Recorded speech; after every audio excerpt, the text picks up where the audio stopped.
10 रुपयाचा diaper leak होत नाही आणि हा नीटचा पेपर एवढा मोठा NTA घेतो. पोर्नोग्राफिक कंटेंट असेल, ऑब्जेक्शनेबल कंटेंट असतील, अश्लील मेसेज पाठवला असेल तर त्याच्याकरता कलम 67 प्रमाणे कारवाई होते. तुमच्या स्क्रीनवर एखाद्या मुलीचा डान्स दिसतो.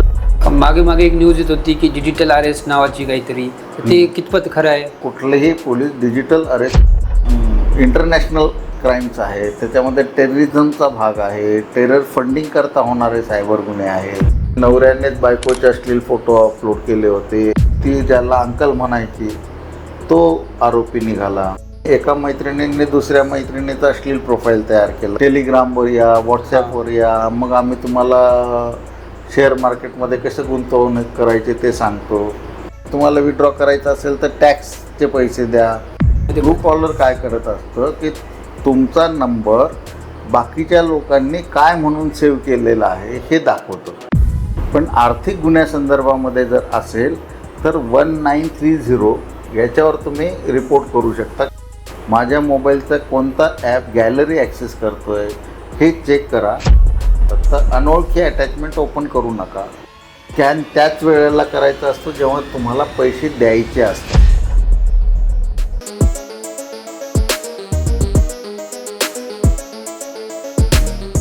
नमस्कार मित्रांनो, आज आपण आपल्या न्यूज चॅनलवरती एका अशा व्यक्तीची मुलाखत घेणार आहोत ज्यांनी की सायबर सिक्युरिटीमध्ये ॲडिशनल SP म्हणून काम केलेलं आहे. जसं की आपण पाहतोय रोज नवीन सायबर सिक्युरिटीमध्ये गुन्ह्यामध्ये लोक फसत आहेत. लोकांना त्यातून कसं बाहेर निघायचं त्याबद्दल काही इन्फॉर्मेशन नाही, त्याची कंप्लेंट कुठे करायची, FIR कुठे करायची त्याबद्दलही काही माहिती नाही. लोक पोलिसांना भीत आहेत, त्यामुळे कंप्लेंट करत नाही आहेत. त्यांना वाटते की कोणी कशाला या केसेसमध्ये पडायचं आपण. तर ह्या सर्व गोष्टींवर आपण चर्चा करण्यासाठी आपल्यासोबत आहेत डॉक्टर संजय तुंगार सर. आपण त्यांच्याशी या सर्व बाबीवर चर्चा करणार आहेत. तर सर, सर्वप्रथम आपले स्वागत आहे आपल्या चॅनलवरती.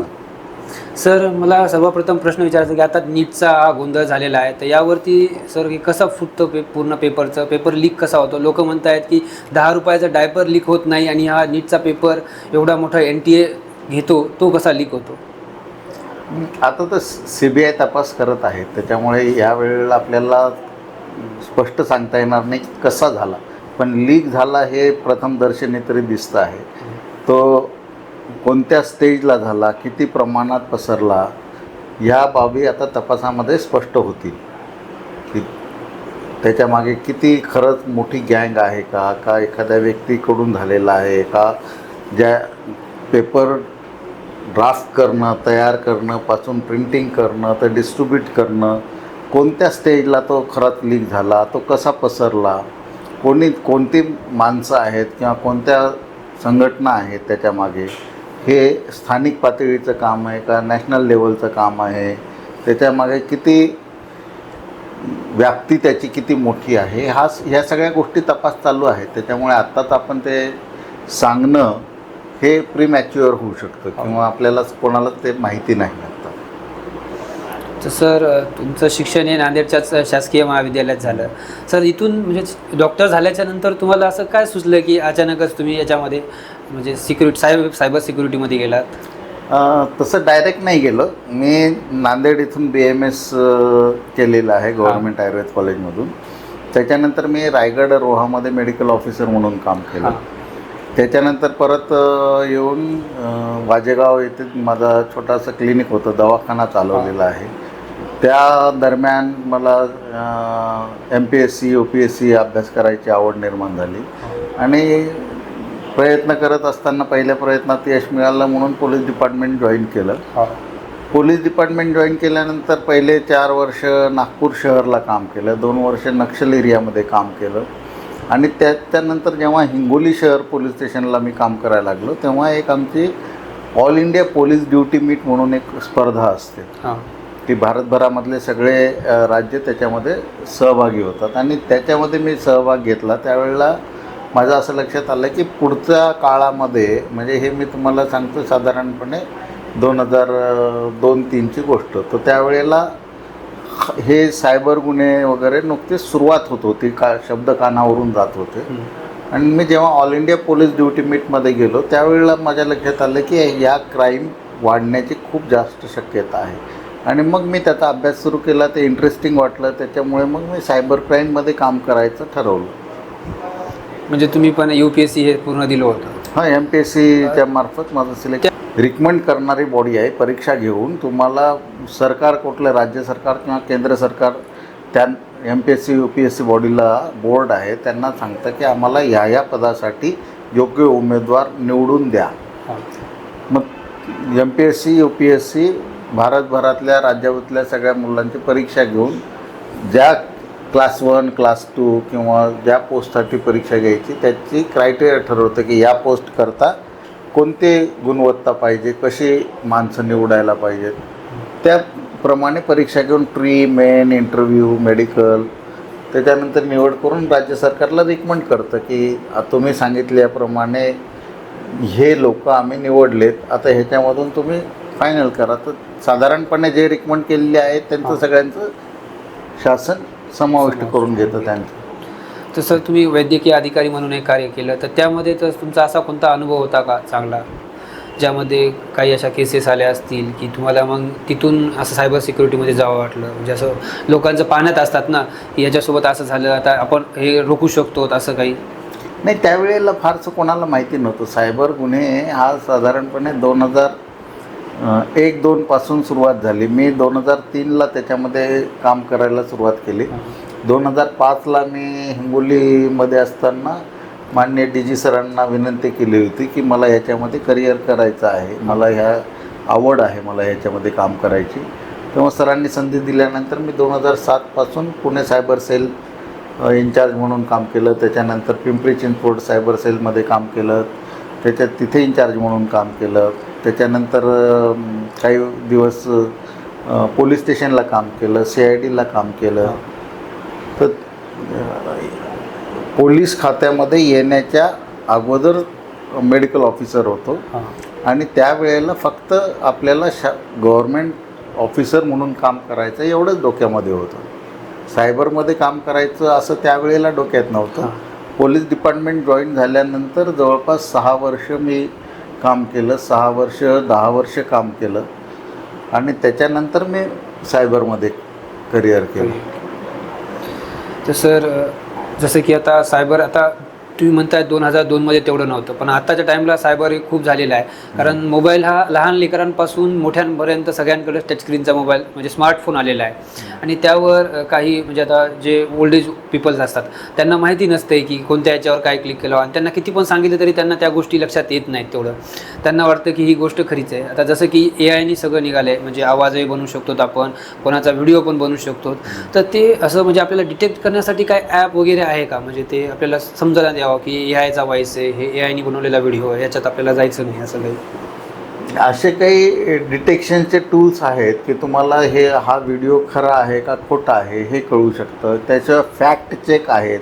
म्हणजे बऱ्याचदा व्हॉट्सॲपवर किंवा इंस्टाग्राम ट्विटरवर बातम्या पसरवल्या जातात, तर ही बातमी खरी आहे का खोटी आहे हे तुम्ही फॅक्ट चेक करू शकतात. की त्याच्यासाठी बरेचसे पत्रकारांचे ग्रुप्स आहेत, वेबसाईट्स आहेत की हे तुम्हाला तोच फोटो या अगोदर इंटरनेटवर कुठे होता, कोणत्या संदर्भात होता, त्याच्यामध्ये एडिटिंग करण्यात आलेलं आहे का, त्याच्यामध्ये चेहराच बदलला आहे, कंटेंट बदलला आहे, बॅकग्राऊंड बदलला आहे, रेफरन्स बदलला आहे, असं काही करण्यात आलं आहे का, हे तुम्हाला तपासणी करून देऊ शकतात.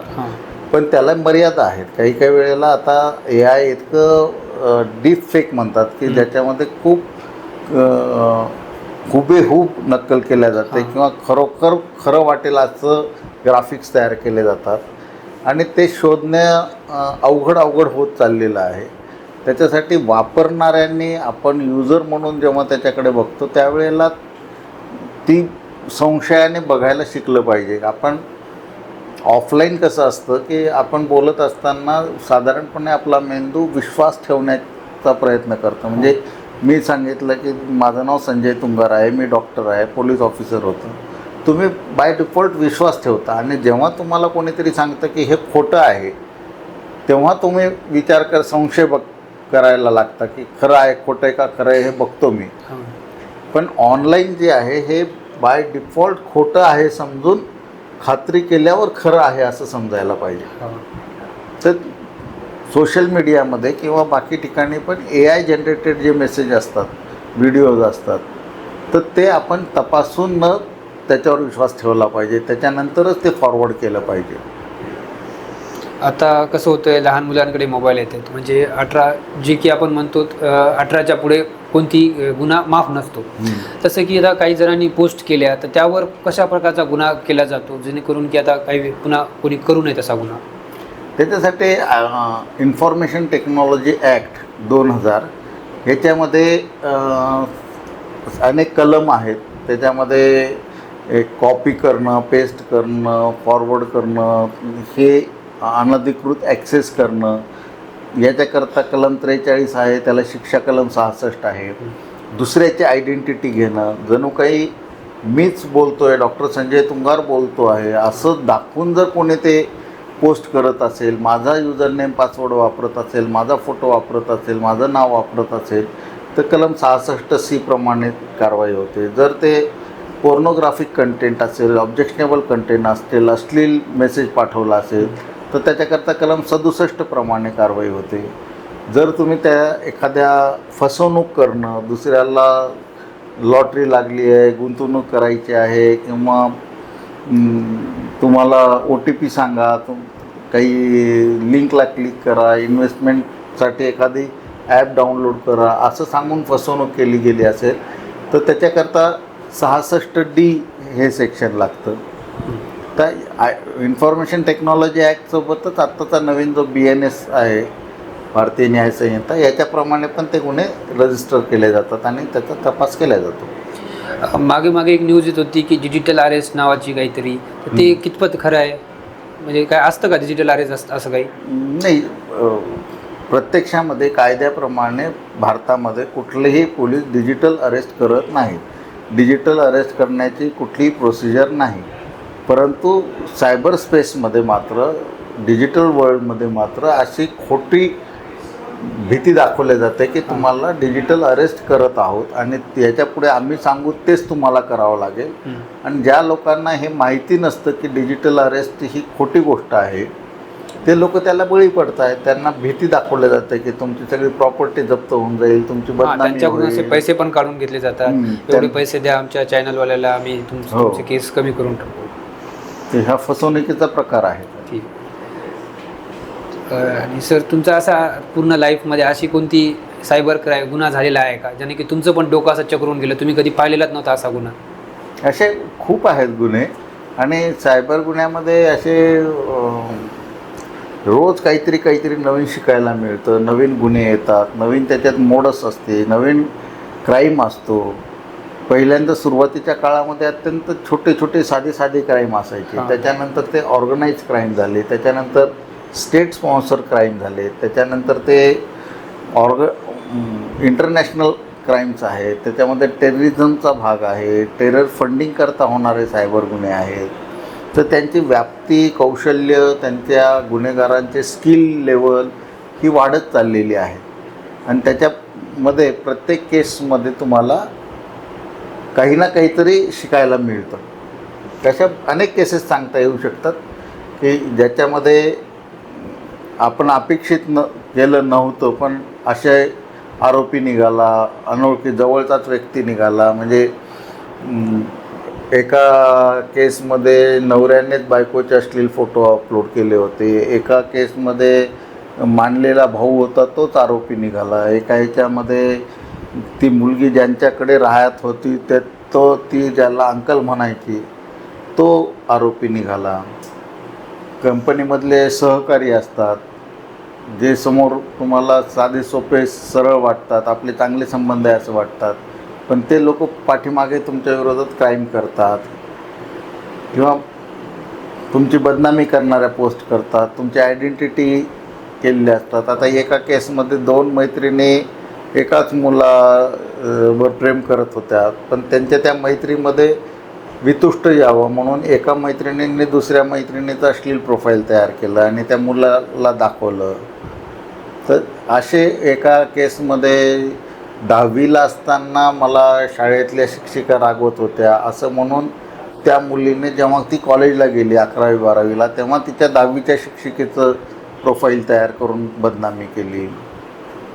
ते हे महिलांसंदर्भातल्या केसेस आहे. गुंतवणुकीसाठी मध्ये 2 करोड 3 करोडपर्यंत फसवणूक केलेल्या केसेस आहेत की सामान्यपणे ज्यांना आपण शिकलेले म्हणतो, हुशार म्हणतो, त्या लोकांनासुद्धा गुंतवणुकीचं आमिष दाखवलं जातं की तुम्ही पहिल्यांदा 50 रुपये त्यांना एक क्लिक करा देतात, दुसऱ्यांदा क्लिक केलं तर 150 रुपये देतात. मग म्हणतात तुम्ही एखाद्या आमच्या टेलिग्रामवर या, व्हॉट्सॲपवर या, मग आम्ही तुम्हाला शेअर मार्केटमध्ये कसं गुंतवणूक करायची ते सांगतो. मग त्यांनी गुंतवणूक सुरू केली की त्यांच्या आरोपींनीच तयार केलेल्या वेबसाईटवर यांना लॉग इन करायला लावतात आणि मग तिथे त्यांना पैसे येत आहेत तुमच्याकडे, तुम्ही गुंतवणुकीचे एका दिवसात दुप्पट झाले, 4 दिवसात दुप्पट झाले असं दाखवले जातात. पण ते विड्रॉ करताना मात्र पैसे निघत नाहीत. मग तुम्हाला विड्रॉ करायचं असेल तर टॅक्सचे पैसे द्या, आमचं कमिशन द्या, असं करून फसवत राहतात. तसे परत बँक फ्रॉड्स आहेत. मोठ्या मोठ्या बँकांवर हल्ले झालेले आहेत, मोठ्या मोठ्या इन्स्टिट्यूटवर हल्ले झालेले आहेत, त्यांचा डेटा चोरला गेलेला आहे, इंटेलेक्च्युअल प्रॉपर्टी चोरल्या गेलेली आहे, खूप मोठ्या प्रमाणावर नुकसान झालेलं आहे, डेटा सेंटर्स हॅक झालेले आहेत, इंटरनॅशनल ऑर्गनाइज क्राईम्स आहेत. जसं की सर आता खूप जण ते गेम्स खेळत आहेत, त्याच्यावर पैसे टाकत आहेत, पण ते मम्मी पप्पाच्या मोबाईलवरून खेळत आहेत, लहान लेकरं टाकतात पैसे, पण सर पुन्हा आता ते 2-3 लाखांनी पैसे टाकत आहेत त्याच्यामध्ये. ते पैसा पुरा वापस घेता येते का म्हणजे आपल्याला?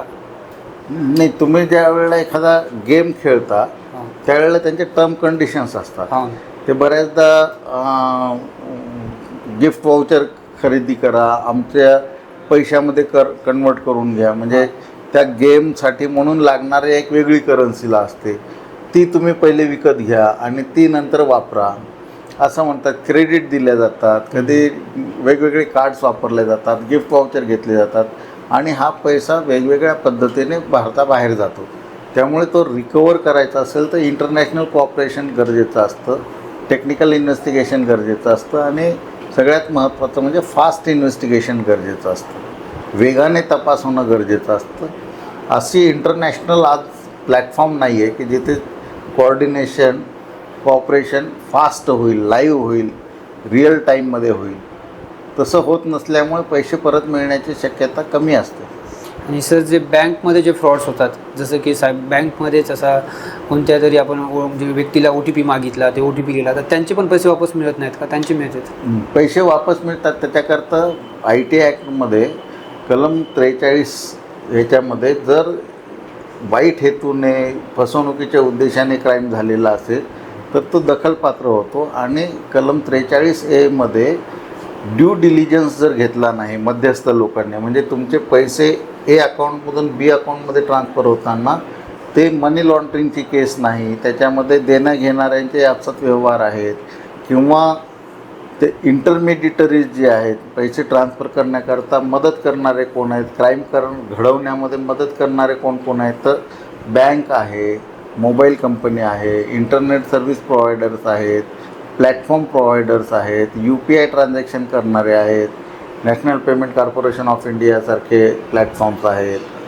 तर इंटरमिडिटरीज जे आहेत, मध्यस्थ जे आहेत, त्यांच्या काही जबाबदाऱ्या कायद्याने निश्चित केलेल्या आहेत आणि जर ते त्या जबाबदाऱ्या पार पाडण्यामध्ये कमी पडले तर विक्टीम जो आहे, आपला फिर्यादी जो आहे, हा IT सेक्रेटरींकडे जाऊन अर्ज करू शकतो.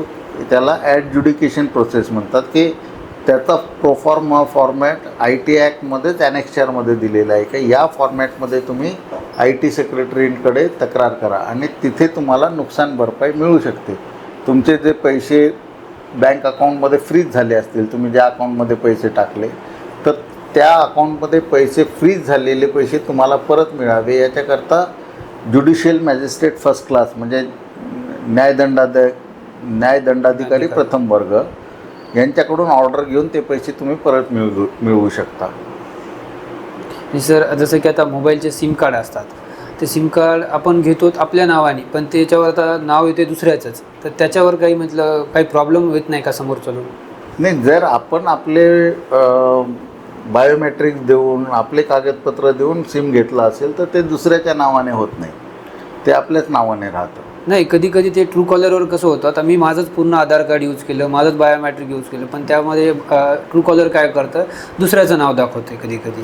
तर ते पहिली गोष्ट, मग पहिले सिम कार्ड दुसऱ्याचं असतं की रिचार्ज नाही केल्यामुळे ट्रू कॉलर काय करत असतं की तुमचा नंबर बाकीच्या लोकांनी काय म्हणून सेव्ह केलेला आहे हे दाखवतं. हां म्हणजे जर संजय तुंगार यांचा मोबाईल नंबर तुम्ही सायबर कॉप म्हणून सेव्ह केला तर तिसऱ्या व्यक्तीला ट्रू कॉलर त्याला सायबर कॉप असं दाखवेल.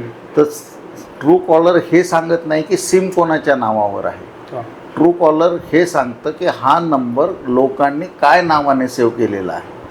म्हणजे मेजॉरिटी लोकांनी ज्या नावाने सेव्ह केला असेल ते दाखवलं जाईल. जसं की आता ते तुम्ही म्हणलात फेक प्रोफाईल बनवू नाही शकत. जर तसं खूप जण आता पण आपल्या नांदेड सिटीमध्ये पण आहेत, खूप जण फेक प्रोफाईल यूज करतात किंवा दुसऱ्याची प्रोफाईलवर फॉलोअर्स ग्रो करतात किंवा त्याची कमी करतात काही रिझन्समुळे, तर त्यांच्यावर काही गुन्हा होतो का? जर तुम्ही दुसऱ्याची आयडेंटिटी वापरली तर गुन्हा होतो किंवा दुसऱ्याचा युजर नेम पासवर्ड वापरून तुम्ही लॉग इन केलं तर गुन्हा होतो. पण जर तुम्ही नांदेड बॉय किंवा स्पोर्ट्समन किंवा फ्युचर यूथ, फ्युचर लीडर असं काही शब्द वापरले की ज्याच्यामध्ये दुसऱ्याची ओळख घेतलेली नाही पण तुम्ही तुमची ओळख लपवली आहे तर तो क्राईम होत नाही. तुम्ही जर दुसऱ्याची ओळख घेणं हे दोन पद्धतीने केले जाऊ शकतं. म्हणजे दुसऱ्याचा अकाउंट हॅक करणं, त्याचा युजर नेम पासवर्ड करून घेणं, त्याचा ॲक्सेस बंद करणं आणि आपण ते अकाउंट वापरणं, हा हॅकिंगचा गुन्हा होतो. पण मी समजा क्रिमिनल आहे आणि मला तुमचं अकाउंट हॅक करायचं नाही, मी ते ॲक्सेस करत नाही, पण तुमचा फोटो वापरून तुमचं नाव वापरून मी दुसरं अकाउंट ओपन करतो तर ती झाली आयडेंटिटी थेफ्ट. आणि जर मला माझंच नाव लपवून काम करायचं असेल, काही चॅटिंग करायचं असेल, बघायचं असेल तर ते मात्र क्राईम होत नाही. जसं की सर आता खूप ठिकाणी लोक काय करतायत, रस्त्याने ते यूट्यूबच्या म्हणजे इंस्टाग्रामच्या नादामध्ये, रीलच्या नादामध्ये, व्हायरल होण्याच्या नादामध्ये आपले स्कॅनर जे आहेत फोनपेचे असे रस्त्यावर कुठे चिटकवत आहेत, यांच्या नावाने एवढे दान करा, एवढ्या नावाने दान करा असं म्हणत आहेत. तर त्यांच्यावर काही कारवाई केली जाते का? नाही, जर पैसे भरणाऱ्याच्या इच्छेने जर ते झालं असेल तर त्याच्यात क्राईम नाही आहे, ते स्वेच्छेने दिलेलं दान आहे. पण जर त्यांनी सांगितलं की या देवस्थानासाठी तुम्ही दान करा किंवा या गरीब मुलामुलींसाठी दान करा, तुम्हाला इमोशनल केलेलं आहे आणि ते QR कोड त्या संबंधित नाही, दुसऱ्याचाच आहे, तर तो क्राईम होऊ शकतो. म्हणजे की व्यक्तीचा नसायला पाहिजे, तिथलच्या ट्रस्टचा पण असतो. तुम्ही जो जाहीर करताय, तुम्ही जे सांगताय की ह्या कारणासाठी म्हणून ह्या QR कोडला तुम्ही पैसे दिले तर तुम्हाला काय म्हणतात मदत करण्याकरता हे आले. साधारणपणे समजा मी म्हटलं की तुम्हाला भारताच्या मिलिटरीला मदत करायची असेल तर संजय तुंगार यांच्या अकाउंटमध्ये पैसे टाका, हा क्राईम आहे. पण जर मी म्हटलं की बाबा मी गरीब मुलांसाठी काम करतो आहे आणि जर तुम्हाला वाटत असेल की संजय तुंगारला तुम्ही पैसे द्यावेत आणि माझं हे बँक अकाउंट आहे असं जर मी जाहीर केलं तर तो क्राईम नाही होत.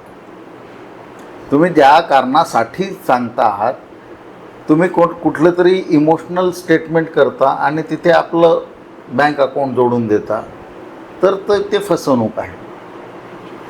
सर आता जसं की आता माझ्यासोबत कोणता क्राईम झाला सायबरमधला, तर मी पोलीस स्टेशनला कंप्लेंट देऊ शकतो की त्याची कोणती अशी वेबसाईट असते त्याबद्दल लोकांना? जर पोलीस स्टेशनला तर कंप्लेंट देऊ शकतात. कॉग्निजेबल ऑफेन्स असेल तर पोलीस स्टेशनला तक्रार द्यावी, लोकल पोलीस स्टेशनला. पण आर्थिक गुन्ह्यासंदर्भामध्ये जर असेल तर 1930 याच्यावर तुम्ही रिपोर्ट करू शकता की तात्काळ ते पुढे जाणारे पैसे जे आहेत ते थांबावेत म्हणून तुम्ही 1930ला तक्रार करा. याचा फायदा असा होतो की गुन्हेगारांचं एकच अकाउंट, एकच मोबाईल नंबर, एकच ईमेल ID अनेक गुन्ह्यात वापरल्या जात असेल तर ते थांबवता येतं. दुसरं, जर एखाद्या टेलिकॉम सर्व्हिस प्रोव्हायडर म्हणजे एकच सिम तुम्हाला त्रास देतो, एकच मोबाईल नंबर त्रास देतो, या संदर्भातली तक्रार असेल तर तुम्हाला 1945 याच्यावर पण रिपोर्ट करता येतं. आणि भारत सरकारने एक वेबसाईट तयार केली आहे सायबर गुन्ह्यांचा रिपोर्ट करण्याकरता, त्यातला national cyber crime reporting portal म्हणतात. त्याची वेबसाईट आहे cybercrime.gov .in याच्यावर जाऊन तुम्ही कुठलाही सायबर गुन्ह्याचा रिपोर्ट करू शकता. जसं की सर आता अकाउंट हॅक होणं, बँकचं अकाउंट असेल किंवा सोशल मीडियाचं अकाउंट असेल, तर माणसाने अशा कोणत्या 3 स्टेप केल्या पाहिजे की जेणेकरून आपल्याला म्हणजे तात्पुरतं तरी आपलं पुढचं काही नुकसान व्हायला नाही पाहिजे. डूज अँड डोंट्स काय आहेत, आपल्याला एखाद्या सर्वसामान्य माणसाने सुरक्षित व्हावं याच्यासाठी काय करता येऊ शकतं, तर त्याच्याकरता आपल्याला काही गुन्हेगारांच्या मोडच लक्षात घेतल्या पाहिजे. म्हणजे तुम्हाला काही सांगितलं जाईल पण तुम्हाला ही गोष्ट करायला भाग पाडली जाईल. त्याच्यातली सगळ्यात महत्त्वाचं आहे एक म्हणजे तुम्हाला कोणीतरी ॲप इन्स्टॉल करायला सांगेल, त्यावेळेला सावध राहायला पाहिजे की आपण कोणाच्याही सांगण्यावरून ॲप इन्स्टॉल करू नका. जे ॲप इन्स्टॉल केलेले आहेत त्याला तुम्ही काय काय परमिशन दिलेले आहेत हे एकदा चेक करा. प्रिव्हिलेजेस काय काय दिलेले आहेत, आपल्या मोबाईलमधले कोणतं ॲप माझा कॅमेरा ॲक्सेस करतो आहे, माझ्या मोबाईलचा कोणता ॲप मायक्रोफोन ॲक्सेस करतो आहे, माझ्या मोबाईलचा कोणता ॲप गॅलरी ॲक्सेस करतो आहे, हे चेक करा. आणि त्याच्यातल्या अनावश्यक ॲप जे आहेत ते काढून टाका. प्रत्येक ॲपला ज्या परमिशनची गरज आहे तेवढीच परमिशन द्या, त्याच्यापेक्षा जास्त परमिशन देऊ नका. याच्याशिवाय क्रिमिनल बऱ्याचदा तुम्हाला एखादी अटॅचमेंट पाठवतात, ईमेल्स पाठवतात, अटॅचमेंट पाठवतात आणि ते अटॅचमेंट ओपन करा म्हणतात. तर अनोळखी अटॅचमेंट ओपन करू नका. याच्याशिवाय बऱ्याचदा तुमच्याकडून OTP मागितला जातो. म्हणजे वेगवेगळे कारण सांगितले जातात, मी बँकेतून बोलतो आहे, LICमधून बोलतो आहे, मी गॅस एजन्सीतून बोलतो आहे, मी पोलीस म्हणून बोलतो आहे, मी तुम्हाला मदत करणार आहे. तुम्ही मात्र तुमच्याकडे आलेला OTP शेअर करा किंवा पिन शेअर करा, तुमचं स्क्रीन शेअर करा, तुम्ही रिमोट ॲक्सेस द्या. तर अशा कोणतीही गोष्ट करू नका ज्याच्यातून तुमचा मोबाईल दुसऱ्याला ॲक्सेस होईल. त्याच्यामध्ये OTP देणं आहे, पिन देणं आहे, ह्या स्क्रीन शेअरिंग ॲप इन्स्टॉल करणं आहे, हे करू नका. कुठल्याही अनोळखी लिंकला क्लिक करू नका. याच्याशिवाय QR कोड स्कॅन त्याच वेळेला करायचा असतो जेव्हा तुम्हाला पैसे द्यायचे असतात. तुम्हाला पैसे घेण्यासाठी तुम्हाला QR कोड स्कॅन करावा लागत नाही. म्हणजे मला माझं घर किरायाने द्यायचं आहे म्हणून मी OLXवर टाकलं, मला गाडी विकायची आहे म्हणून OLXवर मी जाहिरात टाकली, कुठून तरी मला फोन येतो की मला तुमची गाडी पसंत आहे, मी तुम्हाला 50,000 रुपये द्यायला तयार आहे ॲडव्हान्स म्हणून, तुम्ही आता मी पाठवलेला QR कोड स्कॅन करा, तुमच्या अकाउंटमध्ये 50,000 रुपये जमा होईल. ही शुद्ध फसवणूक आहे. तुम्हाला जर पैसे घ्यायचे असतील, तुमच्या अकाउंटमध्ये कोणी टाकणार असेल, तर तुम्ही कधीही QR कोड स्कॅन करायची गरज नाही. तुम्ही QR कोड स्कॅन त्याच वेळेला करा जेव्हा तुम्हाला पैसे द्यायचे असतात. हे कळत नाही. त्याच्यामुळे बरेचसे गृहिणी किंवा कमी शिकलेले लोक, बेसावध लोक हे फसवणुकीला बळी पडतात. ह्याच्यामध्ये अजून एक महत्त्वाचं असतं की आपण अर्धवट शिकलेलो असतो, आपल्या कानावरून हे शब्द गेलेले असतात, त्याच्यामुळे आपण गाफील राहतो. मला हे सगळं कळतं आहे, मला हे माहिती आहे, मला कोणी फसवू शकणार नाही, असा एक विनाकारण आत्मविश्वास येतो. तर सायबर स्पेसमध्ये तुम्ही या भ्रमात राहू नका की तुमच्यावर कधी अटॅक होणार नाही, तुम्ही कधी फसवले जाणार नाही. सतत सावध राहणं आणि विचार करत राहणं की ही फसवणूक होऊ शकते बरं का, असा जर विचार केला तर तुम्ही फसण्याची शक्यता कमी आहे. आणि जसं मी पहिले सांगितलं की सायबर स्पेसमध्ये तुम्हाला पहिले अविश्वास, बाय डिफॉल्ट अविश्वास आहे. कारण जसं आपल्याला सिनेमाच्या पडदा माहिती आहे की ते खोटा आहे, एक नाटक आहे, एक पिक्चर आहे, तिथे माणूस मेला, हिरो मेला म्हणजे तो प्रत्यक्षात मेला असं नाही. तसंच तुमचा मोबाईल हे एक स्क्रीन आहे, त्या स्क्रीनवर तुम्हाला जे काही दिसतं आहे ते खरं नाही. तिथे तुम्हाला व्हिडिओ दिसतो, तिथे तुम्हाला चॅटिंग दिसतं आहे, तिथे तुम्हाला ॲप दिसतं आहे, तिथे तुम्हाला इन्व्हेस्टमेंट केलेले पैसे दिसत आहेत, तुम्हाला प्रॉफिट दिसतो आहे, तुमच्या स्क्रीनवर एखाद्या मुलीचा डान्स दिसतो आहे, काहीतरी अश्लील फोटो दिसत आहेत. हे सगळं खरं नाही, ते स्क्रीनवर दिसणारं आहे. त्याच्यामुळे त्याला तुम्ही बाय डिफॉल्ट खोटं समजा. आणि जर तुम्हाला इतर माध्यमातून ते खरं आहे अशी खात्री पटली तरच तुम्ही त्याला खरं समजा. नाही तर तुमचा व्हॉट्सॲप मी माझा व्हॉट्सॲप म्हणून वापरू शकतो, तुमचा नंबर मी माझा नंबर म्हणून वापरू शकतो, मी समोरच्या व्यक्तीला फोन करेल त्याच्यात तुमचा नंबर त्याला रिफ्लेक्ट होईल. त्याला जर लक्षात असेल की बाबा हे स्क्रीनवर आहे, या व्यक्तीचा नंबर दिसतो म्हणजे तीच व्यक्ती त्याच्या मागे असेल असं नाही, तर असं सतत सावध राहणं ही तुम्हाला सायबर गुन्ह्यापासून वाचवण्यासाठी महत्त्वाची गुरुकिल्ली आहे.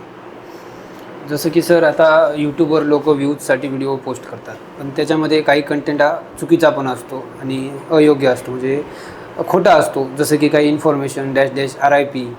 तसंच लोकांचं म्हणणं आहे की चॅट जी पी टीवरचं पण असं, म्हणजे लोकांना माहितीच नाही अजून ChatGPT जास्त काय आहे लोकांना, आणि ते म्हणतायत की ह्याच्यावर पण तसंच असेल, चुकीचे काही इन्फॉर्मेशन दिली असेल.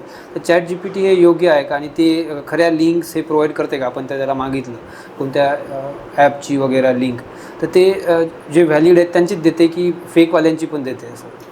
ChatGPT मशीन लर्निंगवर काम करत असतं. मशीन लर्निंग म्हणजे तुम्हाला त्या मशीनला दिलेला डेटा, वारंवार ज्या गोष्टी दिल्या जातात त्याच्यावरून मशीन शिकतं.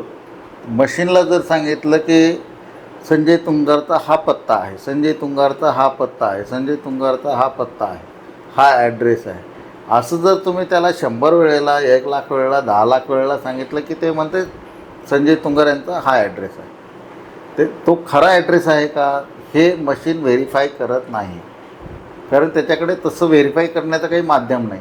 पण तुम्ही त्याला जसं शिकवता त्याप्रमाणे तो शिकतो. इंटरनेटवर उपलब्ध असलेल्या सगळ्या डेटाला रेफरन्स चेक करत जास्तीत जास्त योग्य माहिती, रिलिव्हंट माहिती, काय म्हणतात, संदर्भ असलेली माहिती याचा वापर करून ते तुम्हाला उत्तर देतं. त्याची खात्री असेल, करेक्ट उत्तर असेल असं नाही. त्याच्यामुळे ChatGPTने दिलेलं उत्तर, जेमिनीने दिलेलं उत्तर किंवा कुठल्याही AI ने दिलेलं उत्तर हे आपण आपला मानवी मेंदू, आपलं तार्किक विचार याचा वापर करूनच ठरवायला पाहिजे की ते कितपत खरं आहे, किती खोटं आहे. सर आता जसं की कोणी गुन्हेगार असेल तर त्याला पोलिसांपेक्षा असं किती फास्ट पकडलं जातं, की सिस्टम कसं काम करतं पोलीसमधलं? बऱ्याच वेळेला सर्वसामान्यांचा असा समज असतो की सायबर गुन्हेगार फार हुशार आहेत, पोलीस त्या मानाने मागे आहेत. असं माझ्या अनुभवामध्ये तसं नाही आहे. मी ज्या केसेस हाताळल्या, मी जो अनुभव घेतला त्याच्यामध्ये सायबर गुन्हेगार अत्यंत बावळट आहेत, त्यांनाही फार अक्कल नाही त्यांना. पण मुद्दा असा आहे की सायबर गुन्हेगारांना गुन्हा करण्याकरता खूप सुखसुविधा उपलब्ध आहे. टेक्नॉलॉजी गुन्हेगारांच्या बाजूने आहे, सगळे इन्व्हायरमेंट जे आहे ते ॲनोनिमस आहे.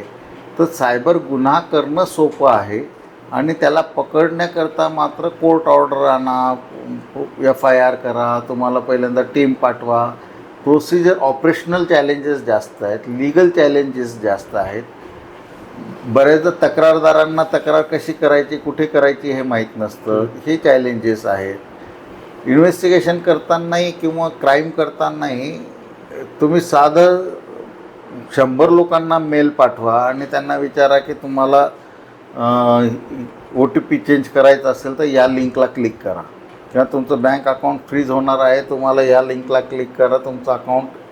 तर बऱ्याच जणांना अवेअरनेस नसल्यामुळे लोक त्याच्या ट्रॅप होतात आणि तो क्राईम तुम्हाला परदेशात राहून करता येऊ शकतो. सायबर क्राईमला बॉर्डरलेस असल्यामुळे परदेशात राहून करता येऊ शकतो. जपानच्या कोपऱ्यात बसून तुम्ही इथली बँक अकाउंट हॅक करू शकता. त्या मानाने पोलिसांना ते अधिकार दिलेले नाहीत जितके गुन्हेगारांना दिले. गुन्हेगार एका क्लिकवर गुन्हा करू शकतो, पण एका क्लिकवर पोलीस तपास नाही करू शकत. तपास मात्र ऑफलाईन करायचा आहे आणि गुन्हा मात्र ऑनलाईन करायचा आहे. तर हे टेक्नॉलॉजीने, आपल्या व्यवस्थेने, सिस्टीमने हा केलेला पोलिसांवरचा आणि पर्यायाने व्हिक्टीमवर केलेला अन्याय आहे. गुन्हेगारांना ज्या सुविधा दिल्या जात आहेत गुन्हा करण्यासाठी, त्या सुविधा मात्र पोलिसांना आणि व्हिक्टीमला मदत करणाऱ्यांना मिळत नाही. आजही गुन्हेगारांचं सिम, मोबाईल सिम हे ब्लॉक केलं जात नाही. गुन्हेगार एकच सिम घेऊन 100 गुन्हे करतोय, पण पोलिसांच्या रिपोर्टवर गुन्हेगाराचा सिम बंद करण्याचे अधिकार पोलिसांना दिलेले नाहीत. ते तुम्ही डिपार्टमेंट ऑफ टेलिकम्युनिकेशनकडे द्या, यांना रिपोर्ट करा, मग ती व्हेरीफाय करतील, KYC करतील वगैरे वगैरे, असं खूप लेंदी प्रोसिजर केलेली आहे. साधं लॉजिक आहे की तुम्हाला जर एखाद्याने फसवणूक केल्याचा फोन केला, माझ्याकडे तुम्ही रिपोर्ट दिला, तर मी सांगतो की त्या समोरच्या व्यक्तीचं सिम बंद करा, त्याची सेवा बंद करा. आणि मोबाईल कंपन्यांकडे हे सहज शक्य आहे. तुम्ही रात्री 12ला रिचार्ज बंद झाला तर 12च्या ठोक्याला तुमची सेवा बंद होते. तसं जेव्हा रिपोर्ट होईल त्याच सेकंदाला सर्व्हिस बंद करू शकतात. त्या माणसाचं जर खरंच म्हणणं असेल की बुवा मी क्राईम केलेला नाही, तर त्याने जवळच्या पोलीस स्टेशन जावं, जवळच्या मोबाईल कंपनीकडे जावं, स्टोअरकडे जावं, रिव्हेरिफिकेशन करावं, KYC करावी आणि सेवा सुरू करून घ्यावी. पण हे होत नाही. म्हणजे गुन्हेगारांना 20,000 30,000 सिम फुकट मिळत आहे आणि पोलिसांना मात्र ते बंद करण्याचे अधिकारही नाहीत. तर ह्या तफावतीमुळे पोलिसांचं व्हिक्टीमला मदत करण्यामध्ये अडचणी निर्माण होत आहेत. जसं की आता तुम्ही सांगितलं सर, त्यांना म्हणजे पूर्ण सूट दिलेली आहे, किती गुन्हे करू शकता एका सिमवर. त्यांना सर असं काही बंदी घालता येत नाही का, म्हणजे की त्यांचं जर सिम कार्ड असेल तर त्यांना 2च्या वरी सिम कार्ड भेटणार नाही, असं किती पण ते सिम? आता एका व्यक्तीला 9 सिम कार्ड दिले जात आहेत किंवा त्या कंपनीच झाली तर त्याच्या पुढे परत KYC करावं लागेल, वेगळी KYC कंपनीची KYC करून घ्यावी लागेल वगैरे. पण त्याच्यात 2 पद्धती असतात. एक म्हणजे इन्स्पेक्टर पद्धत असते, जसं तुम्ही आणि आम्ही विचार करतो की गुन्हेगारांना गुन्हा करण्याकरता अडचणी निर्माण कराव्यात, अडथळे निर्माण करावे, त्याला सहज गुन्हा करता येऊ नये, त्याला सिम मिळू नये, इंटरनेट मिळू नये, मोबाईल मिळू नये, त्याला गाडी मिळू नये, त्याला रस्ता मिळू नये, चेक पॉईंट असले पाहिजे, तो चोरी करण्याच्या अगोदरच त्याला पकडलं पाहिजे वगैरे. तर ही एक या प्रकरणा गुन्ह्याकडे बघण्याची पद्धत आहे. त्याला म्हणतात इन्स्पेक्टर राज किंवा ॲक्सेस कंट्रोल. आणि दुसरी पद्धत असते ते जे आहे बिग डेटा. म्हणजे अनेक डेटा जो आहे तो इतका एकरूप केला जातो, अनेक ठिकाणाहून माहिती गोळा करून ठेवलेली असते की गुन्हेगाराला पाहिजे तेव्हा सिम द्या, त्याला पाहिजे ती गाडी उपलब्ध करा, त्याला काय इंटरनेट पाहिजे ते द्या. म्हणजे पण ते सगळं आपल्या नियंत्रणाखाली असलं पाहिजे. त्याचं लोकेशन मिळणार आहे, त्याचे कॉल डिटेल्स मिळणार आहे, त्याचं CCTVमध्ये रेकॉर्ड होणार आहे, त्याचं ऑडिओ, मायक्रोफोन, व्हॉट्सॲप चॅट सगळं काही ॲवेलेबल असतं. पण हे कोणाला ॲवेलेबल असतं? सरकारच्या प्रायोरिटी असलेल्या केसमध्ये ते होतं. सामान्य लोकांच्या 10-20 हजाराच्या केसेसमध्ये हे सगळं केलं जात नाही. ही जी विषमता आहे, हे जे सिलेक्टिव्हनेस आहे, त्याच्यामुळे सामान्य लोकांवर अन्याय होतो. जर देशासाठी प्राधान्य असलेली केस असेल, टेररिझमची असेल, इंटरस्टेट असतील किंवा आंतरराष्ट्रीय टेररिझम संदर्भातल्या केसेस असतील, तर तिथे भारत सरकार पाहिजे ती माहिती सहज उपलब्ध आहे त्यांना. ते बरोबर गुन्हेगारापर्यंत पोहोचू शकतात किंवा पोलीस त्यांच्यापर्यंत पोहोचू शकतात. परंतु ही फॅसिलिटी, ही सुविधा, ही प्रायोरिटी सामान्यांच्या केससाठी नाही. तर हा एक प्रॉब्लेम आहे की ह्या केसेस करण्याकरता जेवढी संसाधनं उपलब्ध असायला पाहिजे तेवढी नाहीत. याचा तपास इन्स्पेक्टर दर्जाच्या ऑफिसरने करावा, जेव्हा की ह्याच्यामध्ये इन्स्पेक्टर दर्जापेक्षा PSI करू शकतो, हेड कॉन्स्टेबल करू शकतो. असं काहीही नाही की ज्याच्यामध्ये CDR बघू शकत नाही किंवा लोकेशन बघू शकत नाही, CCTV बघू शकत नाही. मर्डरचा तपास जर PSI करू शकतो तर सायबर क्राईमचा पण करू शकतो. पण ती अजूनही काय म्हणतात प्रोसेसमध्येच आहे.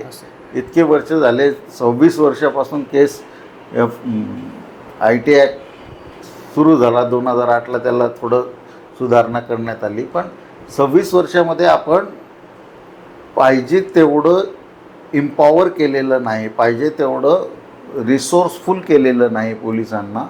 त्याच्यामुळे ह्या अडचणी अजूनही आहेत. जसं की सर आता तुम्ही म्हटलात बाहेरच्या देशातील पण काही इंटरनॅशनल हे असतात गुन्हेगार, त्यांना तिथलची पोलीस आपल्या इकडे स्वाधीन करू शकत नाही का?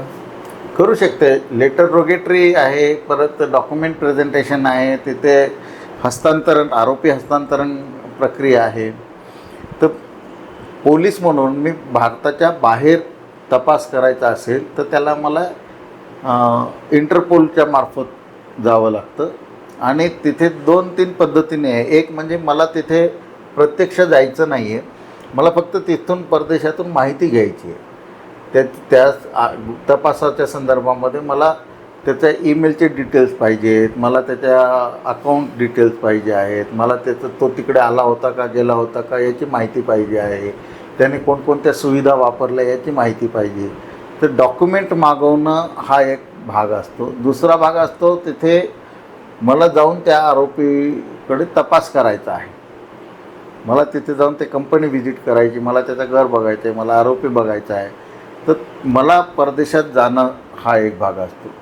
त्याच्यानंतर मला तिथे आरोपी अटक करून आरोपी घेऊन येणं एक भाग असतो. तर ह्या सगळ्याच्या प्रोसेस डिफाईन केलेल्या आहेत कायद्यामध्ये. ह्याची प्रक्रिया निश्चित ठरवलेली आहे की कोर्टाचे ऑर्डर्स घ्यावी, कोणत्या कोर्टाची ऑर्डर्स घ्यावी, कोणत्या फॉर्मॅटमध्ये घ्यावी, त्याच्यासाठी कोणती माहिती देणं आवश्यक आहे, ह्या सगळ्या प्रक्रिया ठरवल्या आहेत आणि त्या वेळखाऊ आहेत. वेळखाऊ प्रक्रिया म्हणजे त्याच्यामध्ये CID इन्वॉल्व असतं, इंटरपोल इन्वॉल्व असतं, CBI इन्वॉल्व असतं, दोन्ही देशातली सरकारं असतात, मिनिस्ट्री असते, दोन्ही कोर्ट असतात, पोलीस असतात, या सगळ्यांचं कोऑर्डिनेशन असतं. तर ह्या सगळ्या प्रक्रियेला वेळखाऊ प्रक्रिया असते. त्या मानाने मिळणारं आउटकम जे आहे हे इतकं महत्त्वाचं नसतं की त्याच्याकरता 6 महिने आणि 1 वर्ष वेळ लागावा. ते अजून साधं सोपं करता येऊ शकतं. ते जेव्हा होईल तेव्हा तपासामध्ये सुद्धा वेग वाढेल. तर सर हे सगळं छानपैकी डिस्कस केलं आता. तर सर फक्त जाता एवढंच विचारेल की आता हे सगळं रोखण्यासाठी आपण काय करू शकतो, म्हणजे लोकांना असं हे क्लिक करू नये. आपण लोकांना सांगतोय, त्यांना कळत नाही की तिथेही सांगितलं तरी त्यांना वाटतं की हे ओरिजिनल असेल, आताच नाही हे खरं असेल असंच वाटतंय, म्हणून ते क्लिक करतात आणि डबल त्याच जाळ्यामध्ये फसतायत. त्यांना फक्त एवढं सांगा की आता इथून पुढं जर असं जाळ्यात पडलं तर आपण कशी कंप्लेंट करायची आणि ते पुढील प्रोसेस. आपण जसं मी पहिले सांगितलं की सायबर गुन्ह्याला बळी पडू नये म्हणून सतत सावध राहा. हे आपल्यासाठी नवीन क्षेत्र आहे. तुम्ही तुमच्या क्षेत्रामध्ये खूप हुशार असाल, तुम्ही सायन्स शिकला असाल, तुम्ही डॉक्टर असाल, तुम्ही इंजिनियर असाल, तुम्ही वकील असाल, शिक्षक असाल, पत्रकार असाल, तुम्ही तुमच्या क्षेत्रामध्ये शिकलेले आहेत. पण सायबर स्पेसमध्ये आल्यानंतर आपण सगळे बालवाडीत आहोत. तर सायबर स्पेसमध्ये कसं वागायचं असतं, कसं विचार करायचं असतं, कोणते धोके आहेत याचा अभ्यास करणं, जाणीवपूर्वक बघणं हे गरजेचं आहे. शिकणं गरजेचं आहे आणि ही सतत चालणारी प्रक्रिया आहे. मी कोर्स केला, मी इंटरव्ह्यू बघितले, मी थोडं पुस्तक वाचलं, शिकलो, मला आता कळायला लागलं सगळं, असं होत नाही. तर सतत टेक्नॉलॉजी बदलतात, सतत गुन्हे करण्याच्या पद्धती बदलत आहेत. त्यामुळे सतत सावध राहणं, शिकत राहणं, समजून घेत राहणं गरजेचं आहे. हे आपल्याला